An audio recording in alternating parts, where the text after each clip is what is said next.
Nah, kali ini kita akan melihat bagaimana menggunakan alat-alat peraga yang terdapat pada buku Batita yang tahun kedua. Ya. Nah, Bapak Ibu silahkan membuka buku SSM Batita buku kedua. Ya. Kita lihat ke daftar isi. Di situ ada 7 unit. Ya. Unit pertama adalah Tuhan memelihara kita. Di situ isinya 3 cerita. Ya. Yang pertama itu tentang bagaimana seorang anak mendapat makanan, itu cerita Elia di Sarfat ya. Yang kedua Tuhan memberi pakaian untuk kita. Yang ketiga, Tuhan memberi rumah kepada kita. Ya, itu unit pertama. Jadi itu dekat sekali dengan kehidupan anak-anak Batita ya.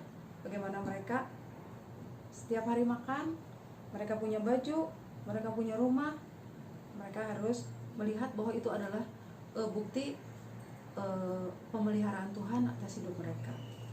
Nah, unit kedua itu tentang Tuhan hadir dalam keluarga kita. Tuhan terlibat dalam keluarga kita.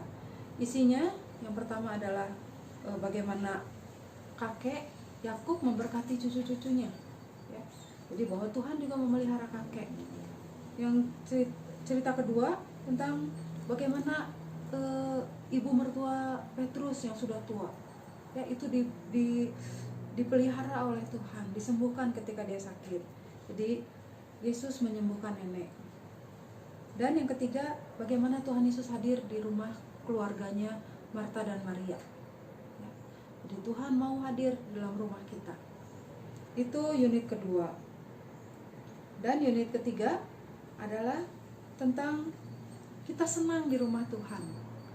Jadi ceritanya yang pertama tentang Hana berdoa di rumah Tuhan. Kedua tentang seorang ibu yang miskin yang memberi persembahan kepada Tuhan. Yang ketiga tentang anak-anak yang menyanyi di rumah Tuhan. Nah di situ kita mau mengajarkan kepada anak bagaimana mereka senang datang ke sekolah minggu. Ya, bahwa sekolah minggu itu adalah rumahnya Tuhan. Unit ketiga adalah tentang kita senang di rumah Tuhan. Unit ini mengajar anak-anak untuk senang datang ke gereja, ke sekolah minggu. Bahwa sekolah minggu itu adalah rumahnya Tuhan, di mana tempat kita beribadah kepada Tuhan. Cerita pertama itu tentang Hana berdoa di rumah Tuhan. Ya. Bahwa di gereja juga di sekolah minggu kita berdoa kepada Tuhan. Yang kedua tentang persembahan seorang janda yang miskin. Yang ketiga, bagaimana anak-anak menyanyi di rumah Tuhan. Jadi dalam unit ini anak-anak diajar untuk berdoa, untuk memberi persembahan dan menyanyi di rumah Tuhan.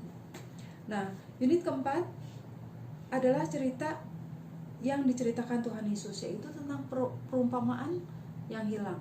Ya. Cerita pertama domba yang hilang, cerita kedua mata uang yang hilang, cerita ketiga adalah tentang anak yang hilang. Di sini kita mau mengajarkan pada anak bagaimana Tuhan mencari dan menyelamatkan yang hilang. Oh, Tuhan mengasihi kita semua, mengasihi anak-anak. Dan Tuhan rindu untuk semua anak datang kepada Tuhan. Unit kelima itu temanya adalah Tuhan menolong kita berbuat yang benar. Itu cerita tentang Ishak dengan sumur-sumurnya, bagaimana Ishak cinta damai tidak bertengkar. Yang kedua tentang anak yang taat kepada orang tuanya. Yang ketiga tentang teman-teman Paulus yang mau memberi bekal kepada Paulus yang sedang menderita. Ya. Jadi di dalam unit ini anak-anak diajar untuk tidak suka bertengkar seperti Ishak, untuk taat pada orang tua dan untuk melakukan yang baik kepada teman mereka. Dan unit ke-6 itu tentang Tuhan mendengar doa kita. Di situ ceritanya adalah tentang Paulus yang berdoa sebelum makan. Ya. Yang kedua, Paulus berdoa untuk orang yang sakit. Yang ketiga, tentang Elia berdoa meminta hujan. Nah, dalam unit ini anak-anak diajar untuk meminta pertolongan Tuhan di dalam doa. Ya, mengucap syukur dalam ketika makan, mendoakan yang sakit. Ya, dan berdoa dengan tekun kepada Tuhan seperti Elia. Dan buku ini diakhiri dengan unit Natal. Ya, ada 2 cerita Natal di situ tentang Yesus lahir di Bethlehem dan para gembala yang mencari Tuhan Yesus. Jadi ini sekilas tentang buku SSM Batita yang kedua.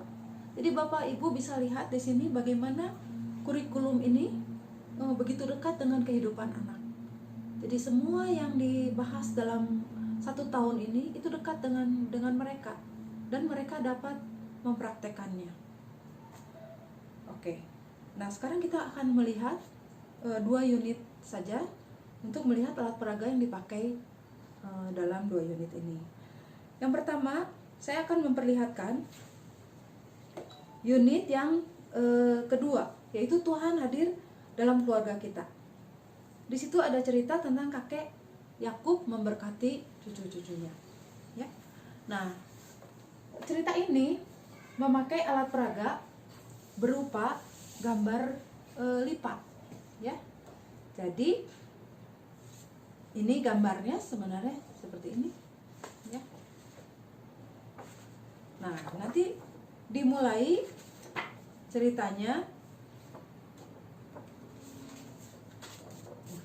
Dimulainya dari sini, ya. Jadi ini ceritanya Efraim dan Manasye yang mengunjungi kakeknya Yakub bersama dengan Yusuf ayahnya, mengunjungi kakek Yakub yang sedang sakit, gitu, ya. Jadi kita bisa ceritakan mereka pergi ke rumah kakek dengan senang dengan kereta kuda, ya. Lalu sampailah mereka di rumah kakek, tuh, ya. Nah, ini kakek Yakub, ya. Lalu Efraim dan Manasye senang sekali bertemu dengan kakek Yakub, ya. Kakek sudah tua, sudah sakit, ya. Lalu Yusuf bapaknya melihat dari jauh, ya. Lalu ketika mereka hendak pulang, kakek Yakub memberkati Manasye dan Efraim, ya. Nah, ya. Manasye dan Efraim dipanggil, lalu diberkati, didoakan oleh kakek Yakub dengan dilihat oleh ayahnya, ya. Setelah itu mereka pulang ke rumah, ya, bersama ayahnya, dan kakek Yakub pulang ke surga, ya, bertemu dengan Tuhan. Oke, nah ini cerita tentang Tuhan memelihara kakek, ya. Nah, cerita yang kedua adalah bagaimana Tuhan Yesus menyembuhkan nenek yang sakit, ya. Nenek itu adalah ibu mertuanya Petrus, ya. Jadi ceritanya ini nenek sedang sakit, ya. Lalu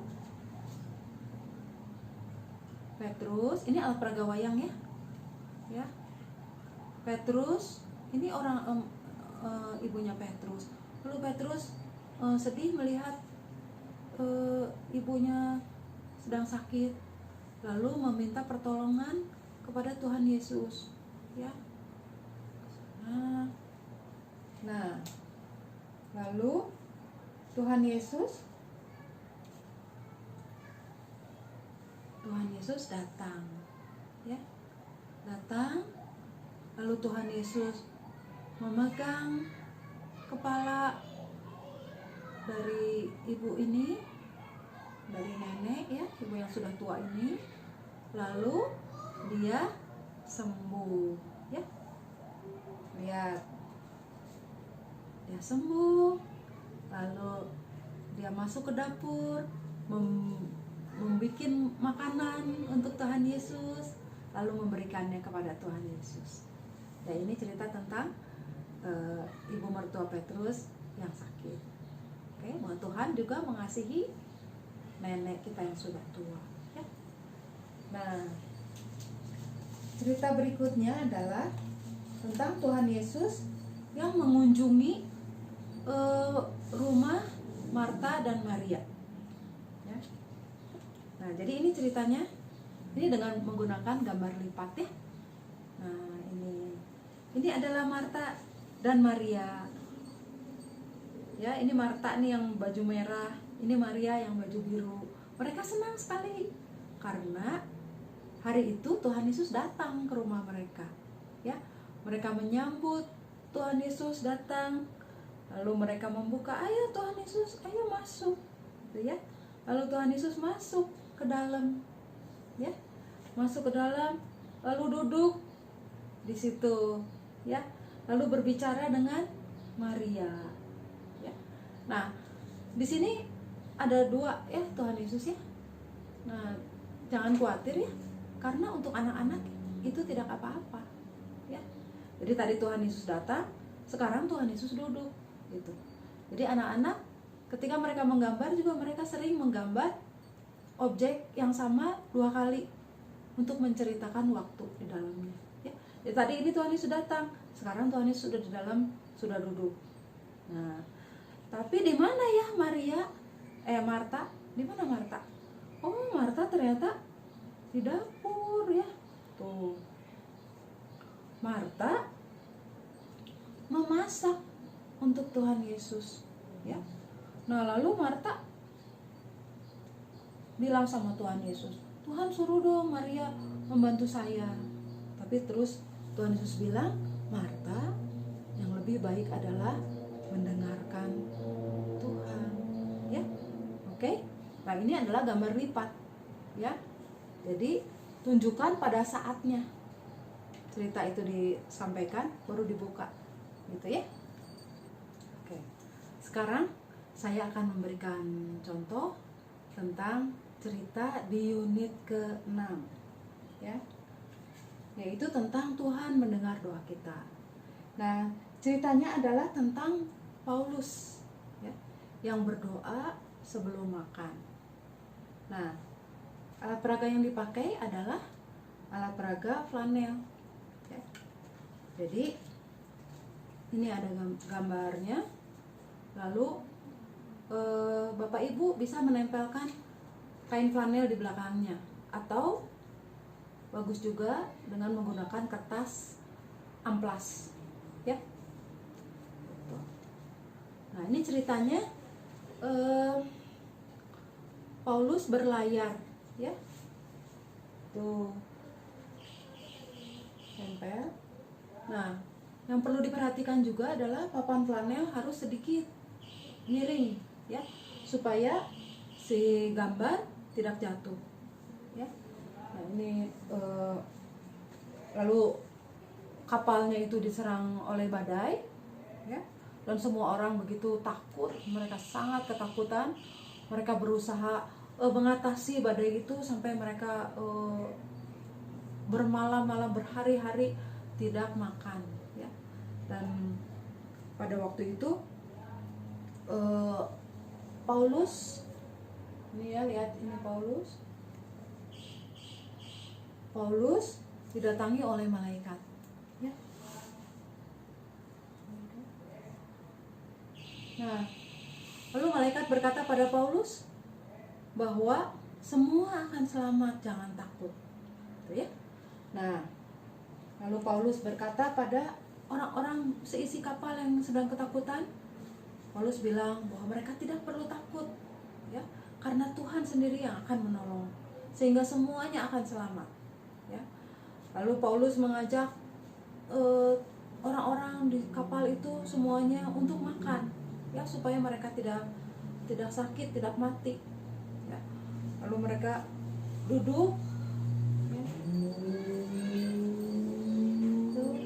di dalam kapal, lalu Paulus mengajak mereka untuk berdoa. Ya.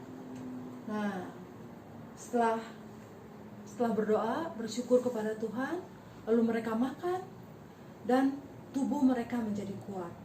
Ya, pada akhirnya kapal ini pecah, dan tapi semua isinya, semua orang-orang Paulus dan teman-teman itu semuanya selamat, ya, sesuai dengan janji Tuhan. Nah, jadi di sini kita mengajarkan anak-anak untuk berdoa sebelum makan. Setiap kita makan, kita harus ingat untuk berdoa kepada Tuhan. Nah, lalu cerita kedua itu mendoakan orang sakit, ya. Jadi masih sambungan dari cerita ini, ya.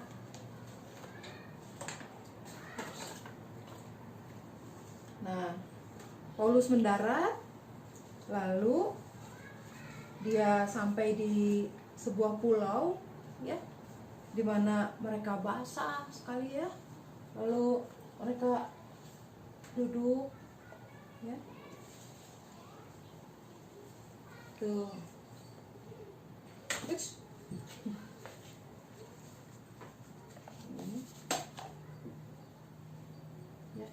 Ini kelemahannya flanel, dia suka lepas.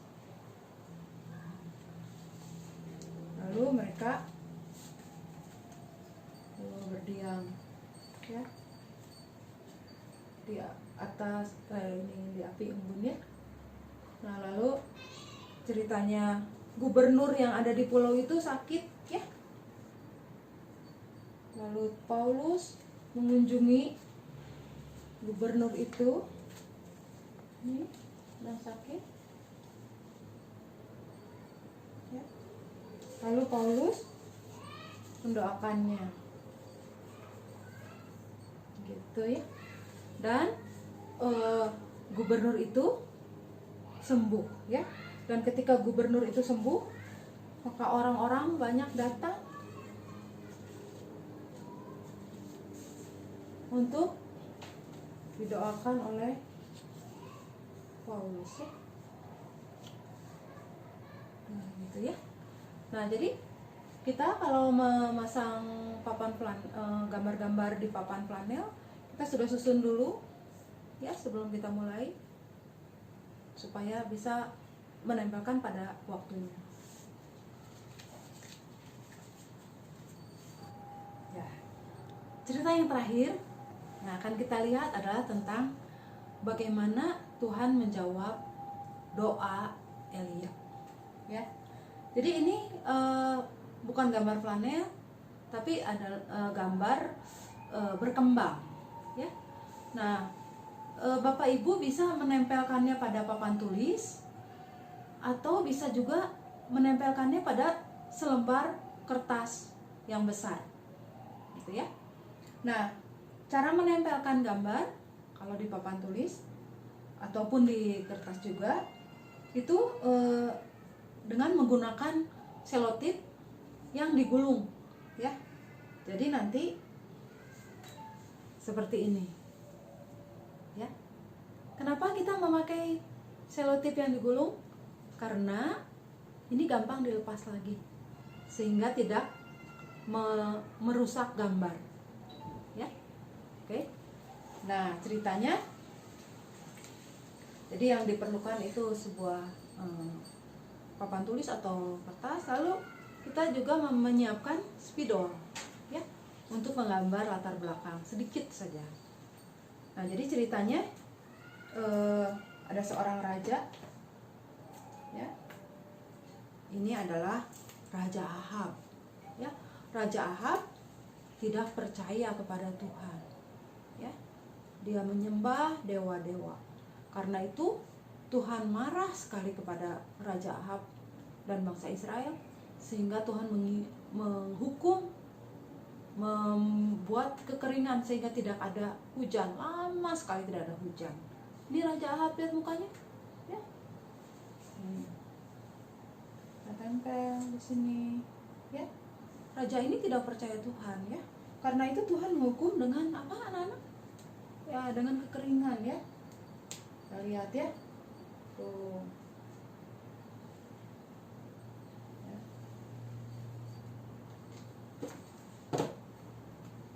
Jadi pohon-pohon kering sekali ya. Tuh.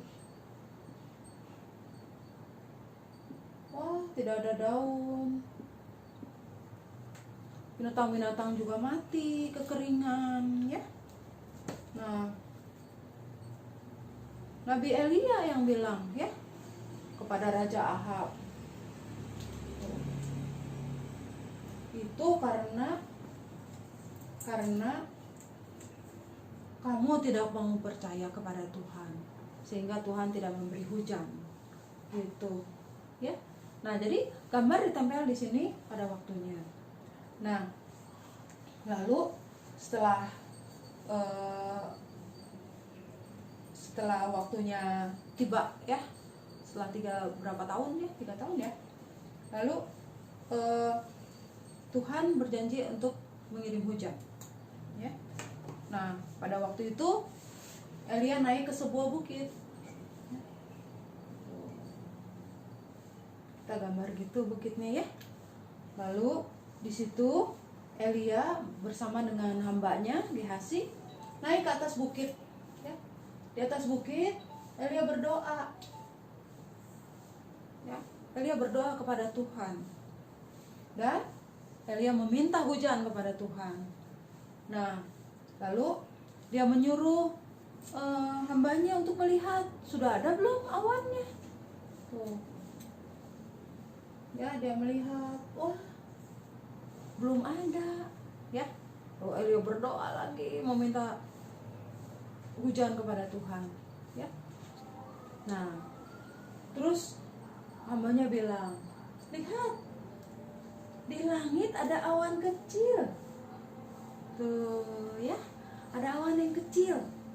Lalu Nabi Elia langsung bilang sama Raja Ahab, cepat, sebentar lagi hujan besar akan turun ya. Nabi Elia percaya pada Tuhan walaupun awannya masih kecil ya, tapi dia percaya bahwa Tuhan akan memberikan, sebentar lagi Tuhan akan memberikan hujan yang besar. Dan benar ya, lihat hujan langit makin gelap ya, awannya makin tebal tuh ya, makin tebal dan hitam ya. Dan betul tiba-tiba turun hujan yang besar sekali ya. Wah, turun hujan, wow, hujan besar sekali ya. Dan Elia berlari, dia berlari ya, pulang ya, karena hujan yang besar itu ya. Kita bisa gambar di sini hujannya ya. Setelah hujannya turun, maka pohon-pohon hidup kembali, semua senang karena ada air, dan ternak semua bisa makan lagi. Puji Tuhan ya, karena Tuhan yang memberikan hujan ya. Itu adalah alat peraga gambar berkembang. Jadi nanti anak-anak bisa lihat secara keseluruhan ya. Jadi ini tidak dilepas, tapi bisa dinikmati ya. Jadi nanti sampai minggu depan gambar ini masih bisa dipasang kalau itu di atas kertas ya. Nah, kalau sudah selesai gambar bisa disimpan lagi, bisa diangkat, lalu ini dengan mudahnya bisa dibuka ya, dan gambarnya tidak rusak untuk dipakai tahun depan ya. Begitulah beberapa contoh alat peraga yang mungkin nanti Bapak Ibu akan praktekkan dalam praktek mengajar. Terima kasih.